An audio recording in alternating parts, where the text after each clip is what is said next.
not the usual time that I jump on live. It's an early on Sunday morning, but we have to because today's guest is in the UK. So she is 5 hours ahead of me.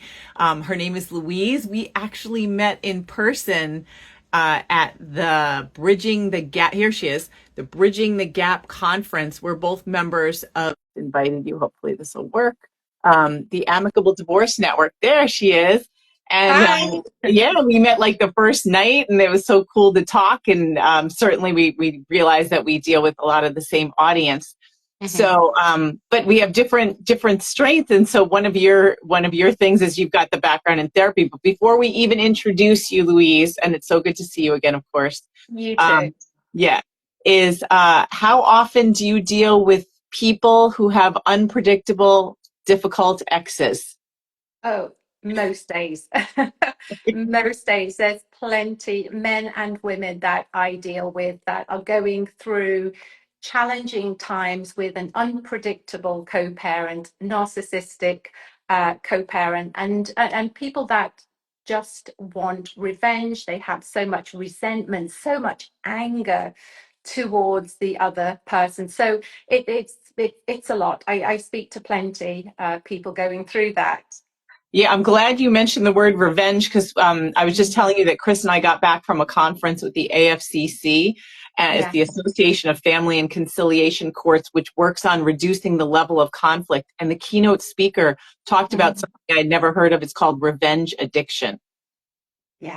Some Yes. people are addicted to revenge. And I think that that's what, unfortunately, a lot of people that we work with have exes who just will not let go. Yeah. Yeah. And So, it's kind of they want to bulldoze you into submission. Their day starts with how can I ruin that parent emotionally, financially, mentally, spiritually, and it's what they do. And and I always think there's so much time and energy and focus that goes into doing that and just being revengeful. And I think a lot of people think because once you separate, a lot of people think there's no more chaos now. But however, when you're dealing with that narcissistic, unpredictable co parent, it just ramps up because they don't have full day to day control anymore. They actually do it from afar. yeah, yeah. I love the word you use, bulldoze, and how it is a daily thing. They wake up and this is their entertainment. Yeah, it's absolutely, it's a sick way of dealing and doing things, but it's just that they want to strip that other person of their identity, their confidence, their self-worth, their just their self-worth and self-esteem. So yeah, it's but with the right coaching, the right techniques, you can overcome all of that. And I've been there myself, so yeah, it's the lived experience that I understand the pain that they go through. Yeah, well, I love meeting members of the Been There, Got Out Club. So, Louise, tell us a little bit about your background. Okay, well, I was in my late 20s when I married. I was married for 16 years. I have three wonderful daughters. They're now in their mid to late 20s. I had a business with my ex-husband. We were both 50% shareholders. And then we were going through the divorce. So going through the divorce, I suffered severe financial abuse, post-separation abuse. I was nearly, or should I say, myself and my children, we were nearly homeless twice. And literally, I was using food banks well before COVID. And it was so testing, it was so humiliating. But of course, it's what you have to do. And I literally had no life for years. I was a hermit. I was taking care of my children who were going through the exam stage and puberty and boyfriends. So my focus was on my children. I had to litigate myself on a number of occasions because I just couldn't afford a legal team. And that was obviously, as you can imagine, terrifying. But there was one change for me. There was one particular pivotal moment for me where I thought, I have to be strong. And it was putting my daughter to bed, and she was about 11 at the time, and she was crying because she was hungry. And of course, as a mother or as a parent, mother or father, seeing your child cry like that because they don't have food, knowing that there is plenty of money in the pot for the other parent to support you while we go through this challenging time. And that maternal instinct kicked in, and I thought, right, I have to fight for this. I can't just be a doormat and take all of this abuse. So that's my background. That's how I then started to speak to other people in the court hallways, so to speak. And they were so emotionally exhausted as I was. And going into a legal room and talking to your lawyer, when you're emotionally exhausted and you just, your foundation is just, I don't know, it's just not there anymore, and you're wasting time talking to your lawyer because all you want to use your lawyer for is a therapist, but they are not qualified to help you that way. They are there to obviously help you get out of it as quickly as possible. So that's what I do. I turn my pain into power, and to help other people going through that. Yeah, but Louise, I think, don't you have a background as therapeutically?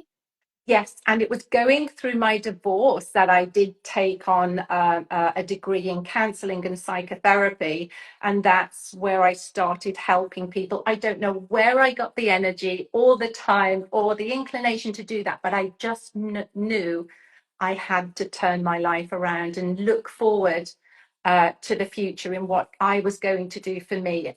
And that's how I gradually started to rebuild. You know, as you're saying that, it's making me think about how some people get stuck in the kind of victim trauma loop of like, my ex did this to me and my life is still consumed by what they've done, versus someone like you that said, I cannot stay here. Like, I have to move forward.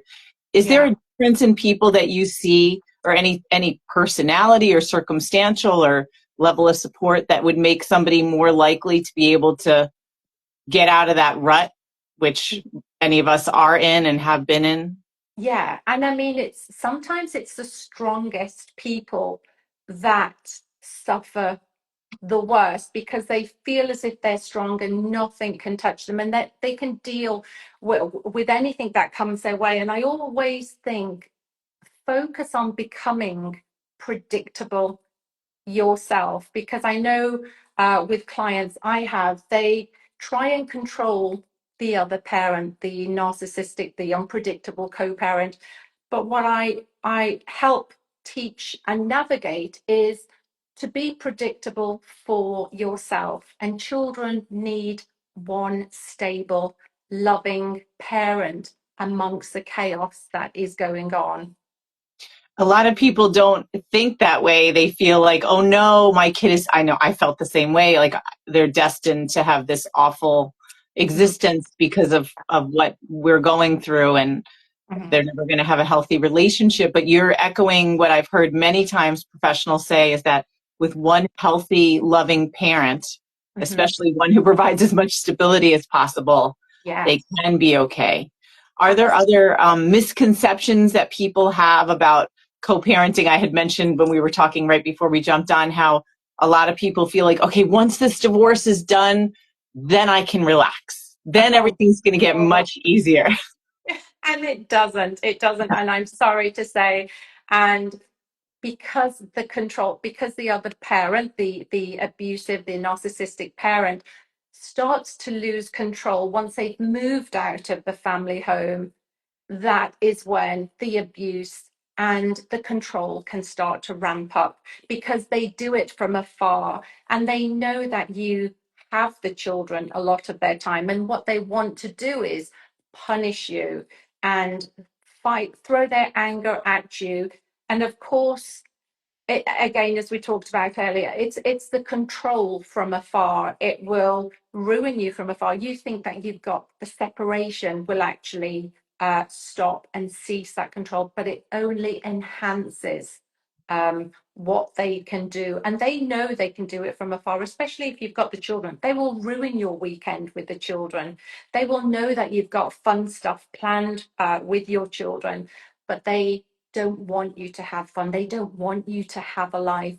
And this is where you have to zip up that Teflon suit and actually have a shield of armor around you. And again, like I say to my clients, it's a temporary situation. I know it doesn't look that way at the time. I understand, I've been there, but it's temporary. And if you've got the tools and techniques to get out of that situation, you can move and navigate those choppy waters positively, keeping your dignity, giving you strength, and basically having the willpower to get through to the other side. Yeah, when you mentioned how they want to ruin your life, and now I have another title for this interview, which is Control from Afar, Yeah, because that's the theme. Um, yeah. a lot of people say, like, I don't understand why this keeps happening right before my birthday, right before a weekend or a Mhm. holiday. They file something, and Chris and I came up with the term the Friday night bomb, because they Oh, love to ruin yeah, special yeah, events. Anytime that you might be relaxing with or without the kids, they yeah. want to destroy it. And they do it deliberately. Oh gosh, and we have that here in the UK, and it's just there to ruin the fun time. And it's when you're co-parenting with that type of co-parent, it's so unpredictable, but the peace doesn't come from that person changing. It actually comes from trusting yourself how to handle whatever arrives. And that takes time. That's a process, but you will get there. And it all becomes with emotional regulation within yourself first. And then you can start to deal with other things as and when they arise. Okay, so another thing is we work with people, and I'm sure you do too, who have Mhm, been separated or divorced for years. And mhm. time has passed. They have not been able to emotionally regulate themselves. It's still affecting them as if it's happened just last week. And they feel like friends and family are saying, why don't you just move on? Oh gosh, yeah, How that's do you approach someone who's like, I'm embarrassed because it's been 8 years and I feel like I'm still so controlled by my ex. I'm scared that they're yeah. going to take me back to court if I'm not perfect. Yeah, yeah, and I've dealt with that personally, and I also deal with it with clients. And what I say is clients actually they have their support network, which is great, their friends, their family, their co-workers, which is amazing, and that's what they need when they go through that. However, they also will need an impartial person who has the strategies to get them through that, because of course you're always going to get family members or friends saying, just move, just get on with that. Well, if he's doing that or if she's doing that, why don't you just do this, that, the other? That is not helpful to the person going through that painful life transition. And this is why they need someone impartial to help to offer a safe place, to offer a non-judgmental place, to offer someone that will help navigate them through that transition. And as a coach, I know I can't just say to somebody, just move on or just deal with it, because people that have been carrying that for so long, they feel a lot of shame. They feel a lot of guilt. They've carried that for themselves and also for their children. So they're feeling responsible as well for their children. And that is a lot. And you don't have to wait for 8 years, for 5 years to reach out and get help. And I know people do that because they feel as if they can continue. And it's, what you carry privately affects how you live, lead, and perform. And it's only when people are at that burnout stage that they can reach out for help. And then we start to unpick that shame, that embarrassment, and all of those feelings that they've kept to themselves and haven't actually spoke to their family about. Yeah, what you said before, and I'm looking down because I'm always writing notes to remember these great lines, that the strongest people suffer the most. I think Mm, we see that because we work with so many very successful people in other areas of their lives who are feeling additional levels of shame because they're often viewed as the community role models, or, you're this amazing person. I can't believe that you are in or were in something like that. yeah, So, but I think the shame does keep people from reaching out. And one thing that I think you and I both noticed is that unfortunately that shame contributes to people thinking, I'm too embarrassed to talk to someone, so I'm going to use AI to tell me what I should be doing instead. no, And we've no. seen some horrible Mhm. situations where people are getting really involved with AI as if AI is a human being Yeah, and yeah, coached by AI, and it's been disastrous. yeah, yeah. And if a client would talk to me about they've been using AI for for that very reason, I would be horrified as well, because when you're going through those turbulent times, those painful life transitions, you need a human being that has gone through what you've gone through, that understands the pain, but also has those techniques to help you get out of the situation that you're in. And AI, I guess, can give you that little boost, but it's not going to help you and encourage you and empower you to do things in a healthy, controlled, grounded way. Yeah, yeah. We had a situation with one client who was using AI to come up with all of the potential arguments that he would get from the other side. There were 19 different things. None of them made any sense when he showed us what AI had come up with, and he was completely paralyzed with fear, Mhm. imagining that this was actually going to happen and come out in the courtroom. And none of it did. He Yeah. ended up having like a great situation in court, but we had to deal with the fear that was created by Mm. him prompting AI to awfulize. Yeah, yeah. And as we know with AI will give you what you want to hear.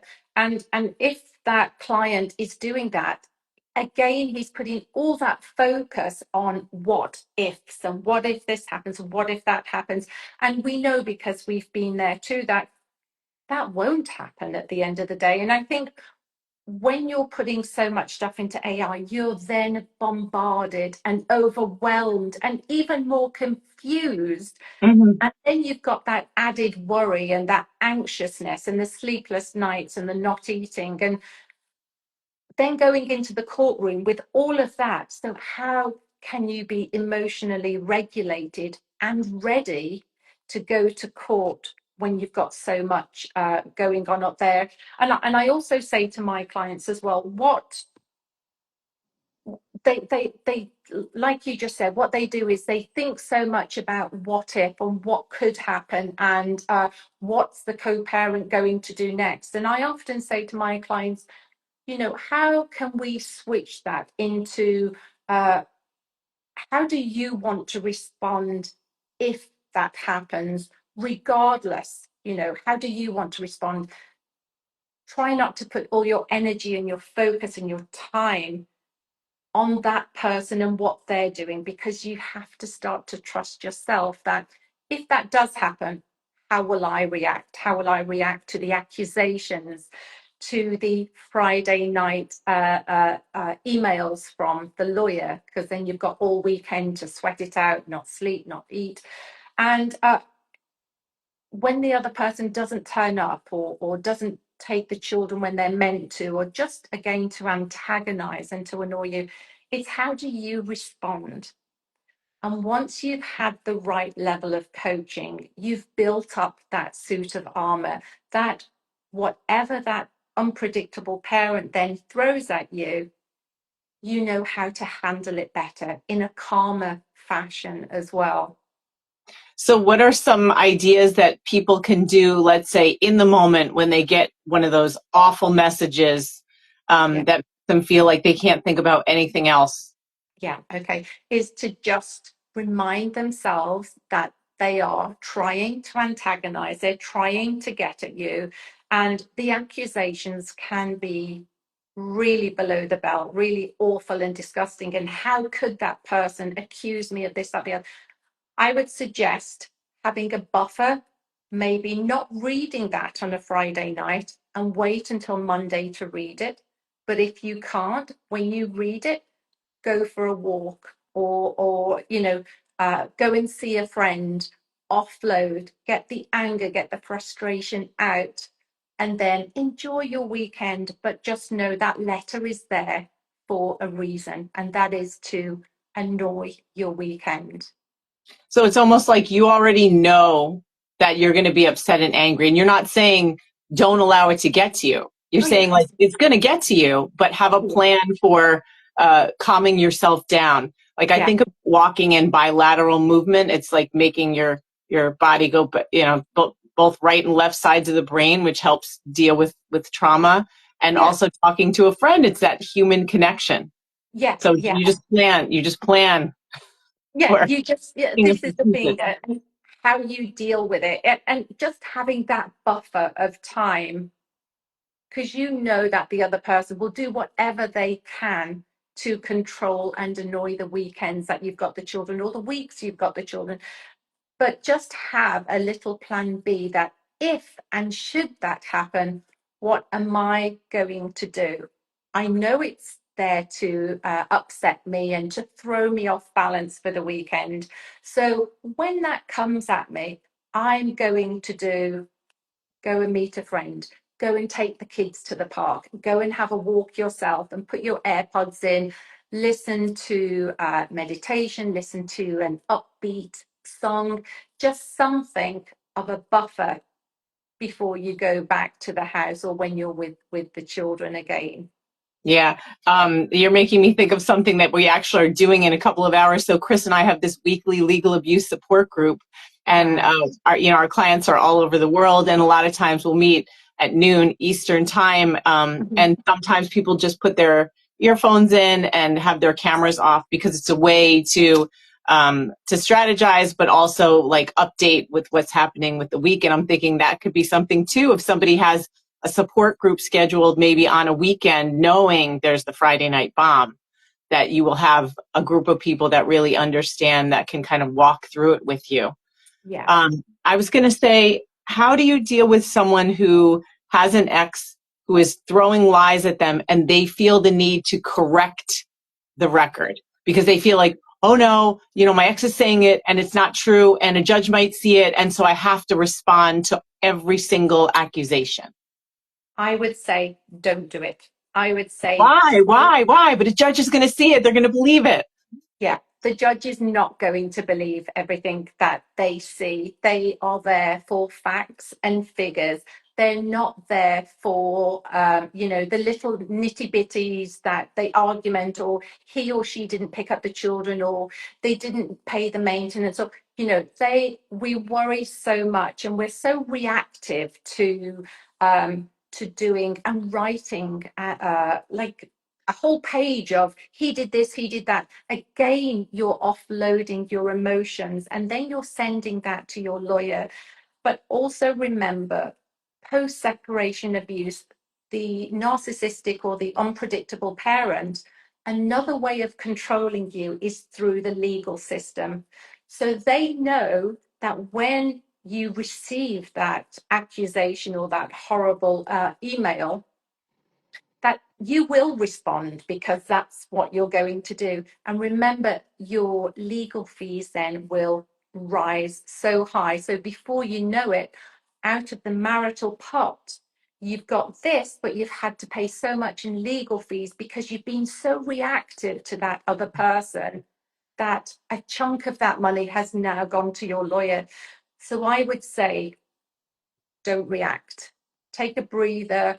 If you don't need to respond, don't bother responding. Like, you're talking to a woman that reacted a lot and spent a fortune on legal fees for it. And I've got clients, same, but now I teach my client and I help navigate that. And, if they get a Friday night email now, at least they know they can contact me over the weekend and I can calm them down by a quick phone call. And, do we really need to respond to this? So it kind of simmers that person down, but try your heart. I know it's hard to do that and it is a process. And I know that you'll want to quickly type in and how dare they say that, but try your best not to be reactive. Yeah. Any other tips or ideas, either short term in the moment or long term, for people experiencing dealing with these terrorist co-parents?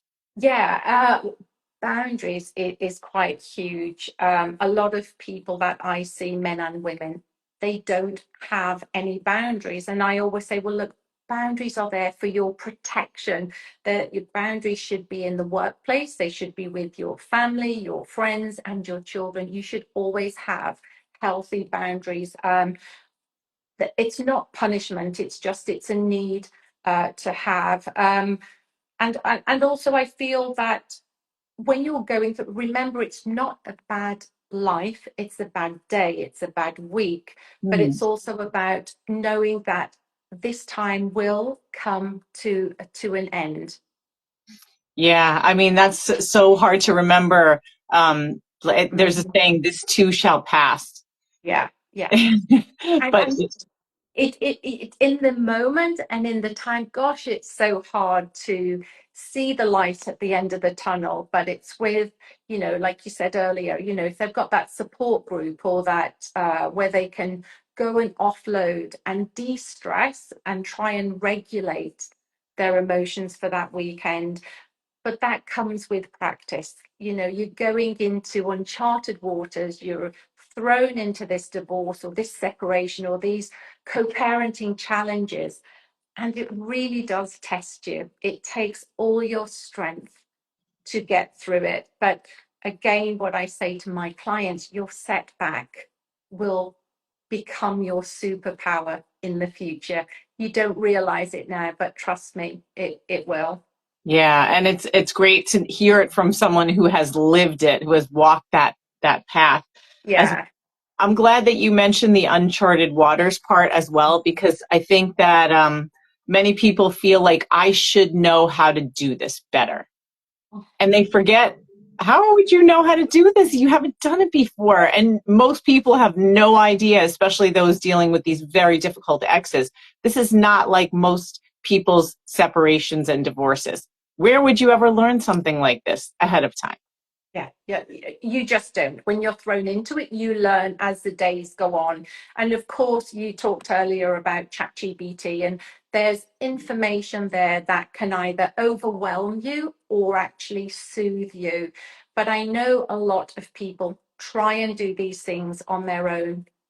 But if you could even spend half an hour and have a free consultation and just get some tips, because of course, everybody's situation is completely different. So we have to tailor the advice and the support to that individual. But it's the uncharted waters where you you go into that unknowingly. However, by the time you come out of it, you're a lot stronger. You've built up your confidence. You feel more empowered. You've overcome one of the most challenging life transitions. And once you get to the other side, you are a different person. You are stronger. You're more resilient. You've got more strength. And you will look back and you will be proud at how far you have come. And also when you're co parenting as well, you've dealt with yourself and your children. And yeah, and I just feel as if try not to focus on the other person, focus on yourself and your children. Right? Because that's what you have control over. Maybe not your children, but yourself. Yeah, absolutely. This is the thing, and children, they just they know the vibe of their parent. They know that they're having a bad day, and it's okay to talk to your children age relevant, obviously, but it's okay to talk openly about feelings as well. But they just don't need to know what's going on in the legal arena. Try and keep them away from that. But yeah, I think as long as you're open with your children and they're with you every step of the way, and you're basically teaching your children that life isn't always pretty, life isn't always easy, and you're showing them strength and you're showing them admiration and how to deal with life and what it throws at you. Yeah, exactly. I mean, I think our nature as a parent is to protect our children and to make them feel like there is no pain and to shield them from it. But like what you're saying is you're showing them how to cope. You're modeling how to cope. Absolutely. And part of coping well is getting support while you're going through it. So Yeah, this, and go sorry, ahead. go ahead. No, you go ahead, Louise. I was going to say, just on what you just said there, Lisa, mental health is so big as well right now. And years ago, people didn't want to reach out because the stigma attached. However, now it's kind of, it's most people have a coach or a therapist because they know it helps them, whether that's once a week or once a month. It just keeps them accountable, keeps them on the straight path, so to speak, and keeps them just keep moving forward and knowing what's ahead and what life they want to achieve in 6 months, in 12 months. It's nice having someone there that's kind of not holding your hand, but empowering you to keep going forward to do what you want to do. Yeah, I'm thinking the word guide, like guiding you through it. Guiding you, navigating you. Yeah, it's just to have that person there, yeah, is definitely needed. Yeah, so with that, Louise, how tell us about how people can find you and what are those books in the background? Oh, okay. Well, I've got two books. So my name is Louize Yafai, and you can find me at Louise Coaching on Instagram or LinkedIn, and that's Louise with a Z. So these two books in the background are Emotional Alchemy. This is a bestseller. So this, I was a co-author here, and I've got my chapter in this book. So this book is basically stories of, I think there's 20 women in there that had setbacks from divorce, separation, co-parenting. So that is a great read. That will give you inspiration to know that with all of that uncertainty and heartbreak and unsteadiness, you will find the strength to move on and get through it. My other book, this book was actually launched last week, and I don't know, do you Hey, know? Yeah, last week. It wow, was actually congratulations. yeah, a week ago. So this is Fatima Whitbread, MBE. She was an athlete, and she won gold medals back for the Olympics back in the late 80s. And she's gone on now to support children in care and coming out of the care system at 18. So I was invited to contribute to this book. So this is another book. It's not just based on divorce or co-parenting or breakup. Um, it's actually based on many other setbacks that people have during their life, and it's how they've overcome adversity and struggles to the strength and how they've rebuilt. So that's the other book that I was involved in. And of course, you can find me on my website at louisecoaching.co.uk as well. Great. Well, thank you so much, Louise. It's been a pleasure seeing you again. Thank you. Thanks for having me, Lisa. It was lovely talking to you today. All right, let's talk Have a soon. great day. You too. Definitely. Okay. See you. Bye. Bye. Bye. Bye. Bye.